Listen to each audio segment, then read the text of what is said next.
Bonjour. Aujourd'hui, c'est une étude sur Genèse.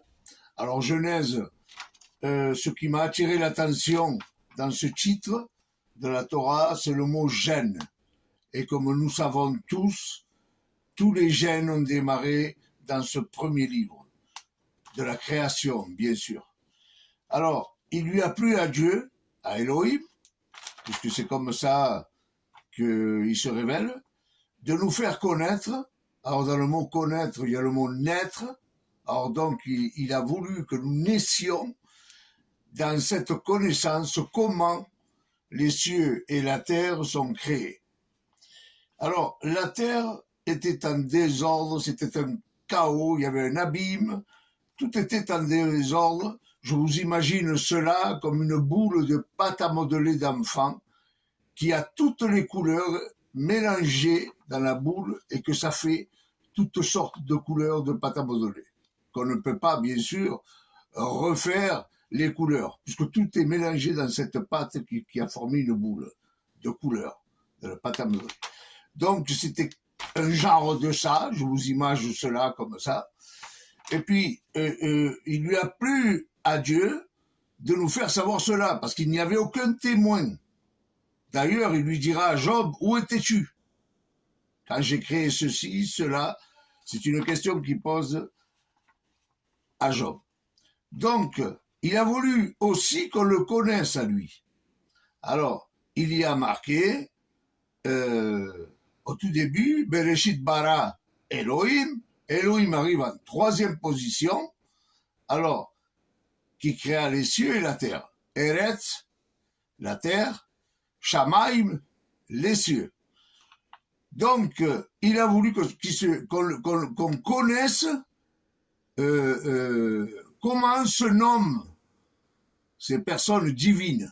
Alors, dans Elohim, il y a deux sortes de mots. Il y a le nom, El, qui appartient à Dieu, mais Im, à la fin, signale un adjectif qualificatif en hébreu. C'est-à-dire, il qualifie le nom au pluriel.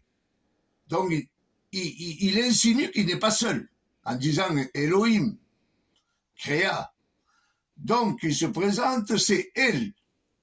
Au début d'Elohim, El, c'est Dieu, le Père. Puis après, bien sûr, les gènes vont apparaître. Tous les gènes, sortes de plantes, animaux, et puis plusieurs choses. Mais Dieu est Dieu. Dieu n'a pas de gènes. Et il ne transmet pas de gènes non plus. Parce que s'il avait un gène, c'est que quelqu'un est au-dessus de lui pour lui donner ce gène. Donc Dieu n'a pas de gène. Ne transmet pas de gène, encore moins de l'ADN. Ça, c'est des choses injustes pour lui. Ça n'existe pas. Donc il se fait connaître. Et comme Elohim est au pluriel, beaucoup le savent, surtout dans les Hébreux, c'est un mot au pluriel, on ne peut pas dire le contraire. Pour dire parole, on dit davar au singulier, davarim au pluriel, davarim, im c'est au pluriel, kotev, écrire, kotevim, les écrits.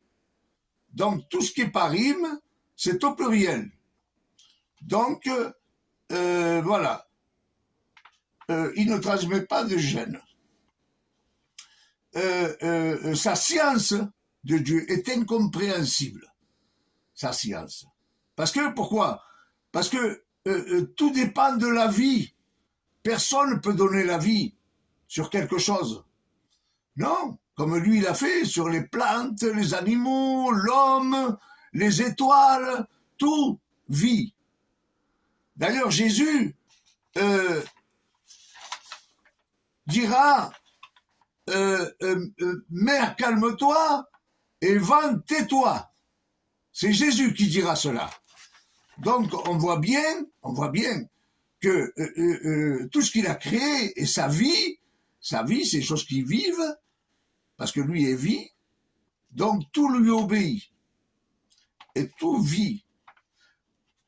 Sa science, dira le psalmiste, 139, psaume 139, verset 6. Ta science est aussi merveilleuse qu'elle est au-dessus de ma portée. C'est écrit dans le psaume 139. Et trop élevée pour que je puisse accéder, la saisir. Donc c'est quelque chose, aucun, ni Einstein, ni Galilée, tous ces hommes, tous ces savants, n'auraient rien pu faire pour donner vie à quelque chose. D'ailleurs, qui était tout mort, parce que tout était informe et vide, dit la Bible. Donc il se présente en Elohim, c'est-à-dire Dieu,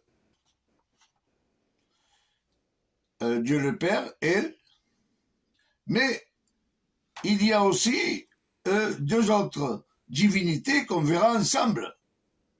On verra ensemble cela. Alors, l'herbe, la verdure et la plante, les arbres, ont la vie. Dieu leur a donné la vie. Jean 1, verset 4, dira, elle était la vie, la parole. Elle était la vie. Donc, la vie, Hayim, bien sûr, en hébreu. Alors, Dieu crée, donne la vie, et la matière porte la vie en elle. Quand Elohim dira que la verdure, plante et herbe portent leur semence, donc Elohim n'explique pas cette beauté intérieure que la plante va produire. C'est-à-dire, en elle-même, elle a la vie. Ce n'est pas expliqué, mais ça s'est formé à travers Dieu, sa parole. Sortent des fleurs de là-dedans. Quelque chose se produit à l'intérieur de la plante. Ce métabolisme qu'on ne comprend pas, j'ai vu sur Internet, elle va chercher l'eau, l'hydrogène, l'oxygène, des éléments minéraux, de l'azote, du phosphore, du potassium, du calcium, du magnésium. Tout ça, je l'ai pris sur Internet. Tout ça, je l'ai pris sur Internet. Elle va chercher tout ça pour pouvoir vivre, la plante. C'est dans Internet qu'ils le disent. Je vous dis tout cela pour vous faire comprendre que le gène s'est formé en eux. C'est en eux qui s'est formé le gène. C'est pas Dieu qui a donné ce gène, non. Il s'est formé, il lui a donné la vie, et puis un gène se forme là-dedans. Dans cette vie se trouve tout dans les plantes, dans les arbres, pour vivre. Alors ce gène va germer par la suite. Son savoir va faire que d'une graine ou un noyau sortira une arbre d'un aspect différent, une herbe, excusez-moi, d'un aspect différent de la semence, sortira une herbe fragile, verte. Elle va s'épaissir, deviendra un épi ou un arbrisseau. Et encore, elle va changer d'aspect, puisque vont jaillir des fleurs, que ce soit à la plante ou à l'arbre de fruits, sortent des fleurs après ça. Soit pour la plante, donner une beauté au paysage, avec option un parfum qu'elle dégage, et tous les arbres sortiront des fleurs à plusieurs étapes, graines, herbes fragiles, épis, arbres, puis après des fleurs. Le fruit, il retombe à terre et le sens de rotation se fait dans le monde. Arbre, fruit, noyau, tombe à terre et redémarre. Et c'est le cycle de la terre. Voilà, la plante a 7 étapes, 7 ou 8, pour pouvoir se reproduire. Donc, dans l'arbre, la même chose. Alors, les cieux et la terre, c'est les noms donnés par Elohim, il leur a donné des noms. Un s'appelle cieux et l'autre s'appelle terre. Puis après, il va les décorer.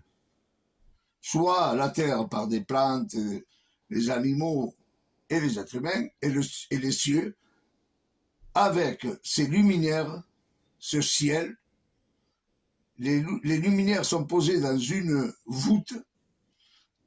Alors, il est dit dans la parole hébreu que c'est posé sur la voûte qu'a formé Dieu, quelque chose que ça lui appartient. Puis après, on voit ce ciel bleu qui est très beau, et puis avec les étoiles qui étincellent de couleur or, on pourrait dire, comme des clous qui tiennent un tapis bleu.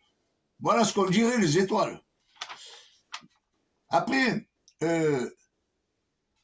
bien sûr, quand il dit qu'il lui obéit, la nature lui obéit, c'est dans Marc 4, verset 39. Jésus menace la mer et le vent. Et le vent cessa et la mer se calma. Alors, c'est Jésus qui lui a donné la vie. Alors, nous allons maintenant, puisque à Dieu, il lui a plu, à Elohim, de se faire connaître, alors, nous avons vu que dans Elohim, El apparaît, c'est le Père. Mais le Père se déclare, et puis il est dit, dans Genèse, l'Esprit planait au-dessus des eaux. Voilà la deuxième divinité, elle se déclare dans le verset 2 de Genèse 1. Genèse 1, verset 2. Verset 3. Et Dieu appela la lumière. Le Christ apparaît pour éclairer le monde. Il est dit dans Jean, Jésus dira, je suis la lumière du monde. C'est-à-dire cette fameuse lumière qu'il y avait dans Genèse, ben c'est moi. Voilà. Je suis la lumière du monde. Il dira comme ça, Jésus, dans Jean. Alors,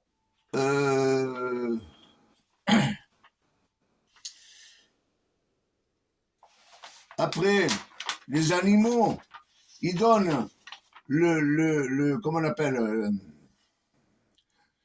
ils donnent une facilité de se reproduire à l'animal. Il met mâle et femelle, parce que si Dieu, Elohim, ne fait pas cela, ben, il n'y aurait pas de reproduction. Et puis personne n'est apte à donner la vie à une créature. C'est pas possible. Personne n'est apte à donner la vie à une créature. D'ailleurs, ces créatures, il y en a qui ont disparu. Ils ont été décimés par l'homme. J'ai regardé aussi sur Internet, il y a ce loup de Tanzanie qui a disparu. Qui va le reproduire? Qui va le remettre de nouveau sur la planète? Qui est apte à le faire? Personne. Donc il restera disparu. Vous savez, quand Jésus crache sur le sol et fait de la boue et le met dans les yeux de l'aveugle, il aurait pu faire comme il a fait dans un autre endroit. Vous verrez le verset et où ça se trouve. Quand dans l'autre endroit, il dira, recouvre la vue, tout simplement. Avec sa parole, ça se fait. Il est Dieu. Mais il a pris cette patience de cracher par terre, de faire de la boue et de lui mettre dans les yeux. Cela, il a fait pour que les hommes sachent que celui qui a créé avec de la boue le premier homme et qui lui a donné vie, c'est lui. Elohim a fait exprès de faire ce geste-là, Jésus l'a fait, ce geste, pour qu'il sache que c'est lui le créateur, qui est sorti de sa bouche tout ce qui est vie. Donc, au sourd, c'est pareil. Jésus mettra de la salive dans la bouche du muet, du sourd, pour que de nouveau, il entende et il parle. Ça aussi, je mettrai le verset, vous allez le voir.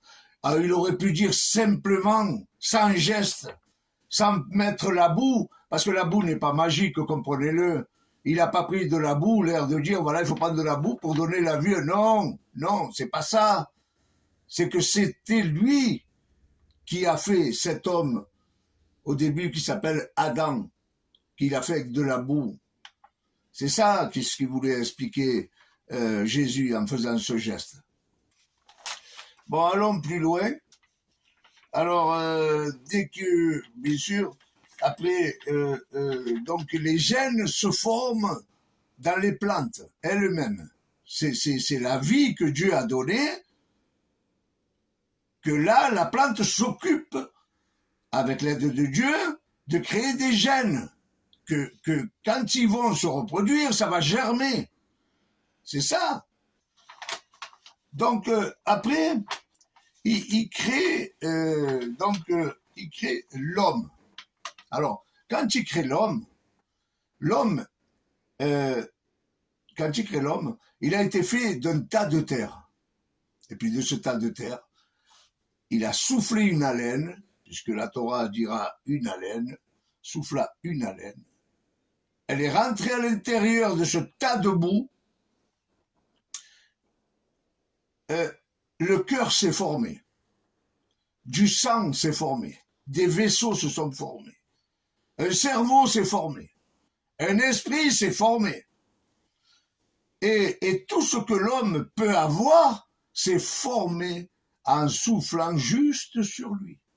Et tout le reste s'est créé. Donc, en lui aussi rentra la vie, puisque il est dit dans Genèse que c'est devenu une âme vivante. Donc, il a fait un esprit. Après, on le verra un peu plus loin. Il a fait un esprit. C'est comme une télévision. Je vais vous imaginer cela. Hein. C'est comme une télévision. Elle a un transistor dedans. Il y a la télécommande. Elle est sans fil. Mais à cause de ce qu'il y a dedans la télé, quand on va prendre la télécommande, elle va communiquer avec la télé. L'esprit qui nous a mis, c'est pour qu'on communique avec Dieu.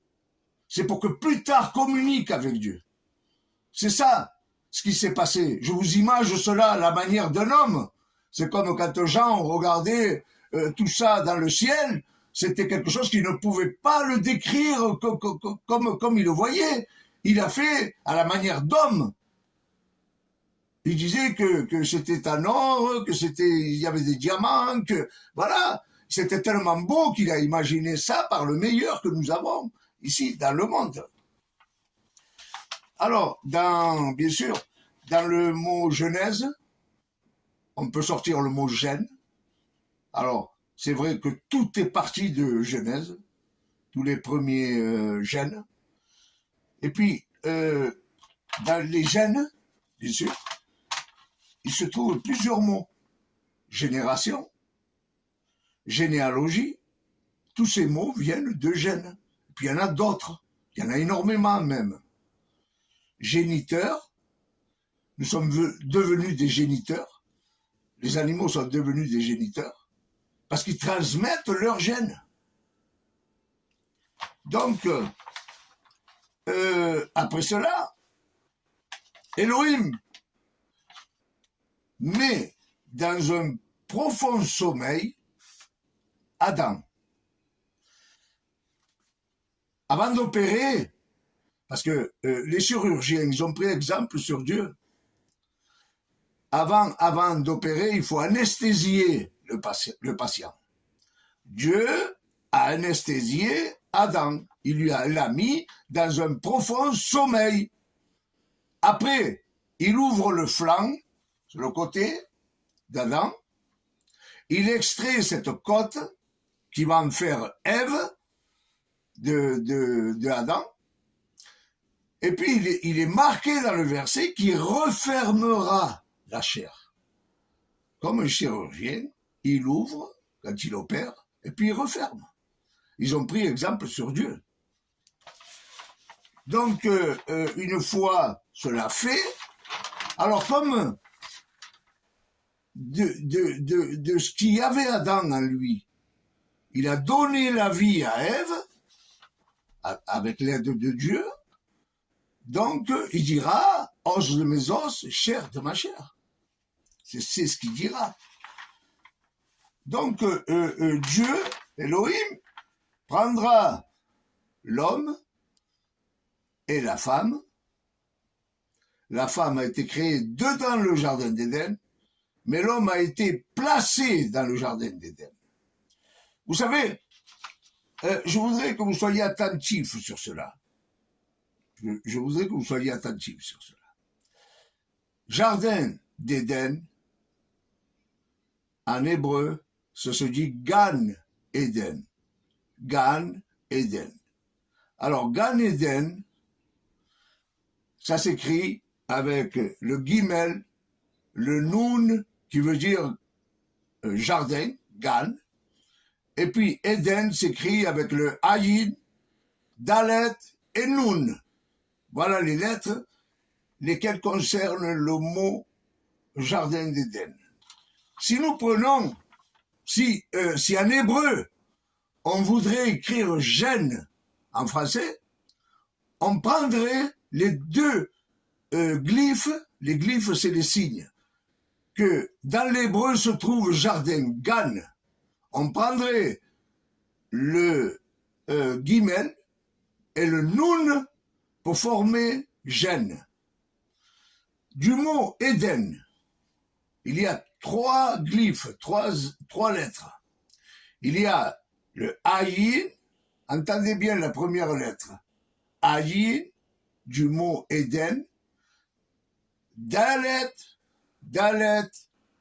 le D, alors ayin la première, dalet la deuxième, et noun la troisième, qui veut dire Éden.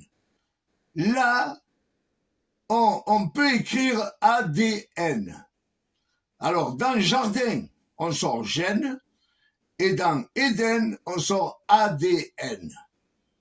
C'est révolutionnaire, c'est des écrits en hébreu. Donc, qu'est-ce que je veux vous expliquer? Je vais vous expliquer que quand Dieu plaça Adam dans le jardin d'Éden et Ève est née là-dedans, cela explique qu'ils ont été mis dans leur ADN. Quand ils sont placés dans ce jardin, c'est parce qu'ils ont été mis dans leur gène et leur ADN. Voilà, que c'est eux qui développent cela. Donc, après cela, bien sûr, sortent les générations. Multipliez-vous. Génération, il y a le mot gène. Des généalogies, il y a le mot gène aussi. Et bien dans d'autres, bien sûr. Alors, dans Acte 17, verset 26, il est dit comme cela. Il a fait, Elohim a fait, que tous les hommes sortent de même sang. Voilà. Ça veut dire que la transmission d'Adam et Ève se fera dans tous les hommes. De là partira tout. Alors, l'homme peut faire tout, sauf donner la vie, on le sait. Ne peut trafiquer non plus scientifiquement et fabriquer une vie. Ce n'est pas possible. Alors, bien sûr, dans Genèse 4, Ève dira, j'ai fait un enfant avec l'aide de l'Éternel. C'est pas toute seule. Alors voilà, la fin arrive. La fin arrive. Je vais vous donner. Alors le sens de rotation se met en route, aussi bien pour les plantes, les animaux et tout ce qui s'ensuit. Mais il faut garder les graines, les noyaux, mâles et femelles dans les animaux, ou sinon il y a une extinction qui va se faire. Et puis après, il n'y a plus rien. L'aveugle, c'est parce que Jésus se trouva sur terre qu'il a pu refaire cette vue de l'homme. en prenant de la terre, la formant de la boue et tout, qu'il a voulu dire, voilà, le créateur, c'est moi. Mais maintenant, on n'a plus personne. L'extinction, si elle se fait aussi bien dans la plante, dans l'animal et tout ça, personne ne pourra la remettre. Personne ne pourra remettre en route cela. Donc, faisons l'homme à notre image, dira Elohim.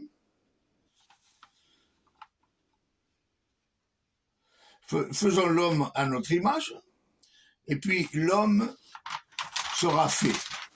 Donc, ce qu'il y a là-dedans, ce que je vais vous faire comprendre, c'est que la vie, c'est Dieu qui la donne. Il s'est créé dans l'homme un gène. Après, ça s'est multiplié. Voilà. Qu'est-ce que je peux vous dire encore? Qu'est-ce que je peux vous dire? Que quand il créa l'homme c'est Ish. Alors il y a le Aleph, le Yud et le Shin. Donc il y a 3 lettres qui leur appartiennent à eux, dans le mot homme, Ish. Alors dans Ish, nous prenons le Aleph, c'est El. La deuxième, le Yud, Yeshua. Et la troisième avec la première, ça fait Esh, le feu, c'est le Saint-Esprit. Eh bien, c'est un rapport aux 3, quand il dit faisons l'homme à notre image. Ils ont mis leur poinçon là-dessus. Ish, il y a les 3 noms des 3 divinités. Vous allez le voir. Donc, tout ça se crée un rapport à une vie que Dieu, ça appartient à lui, c'est cette vie-là. C'est lui qui crée, c'est lui qui il a la vie en lui. Il est la vie. Il est la vie. Voilà. J'espère que ce n'est pas trop compliqué, que vous allez comprendre.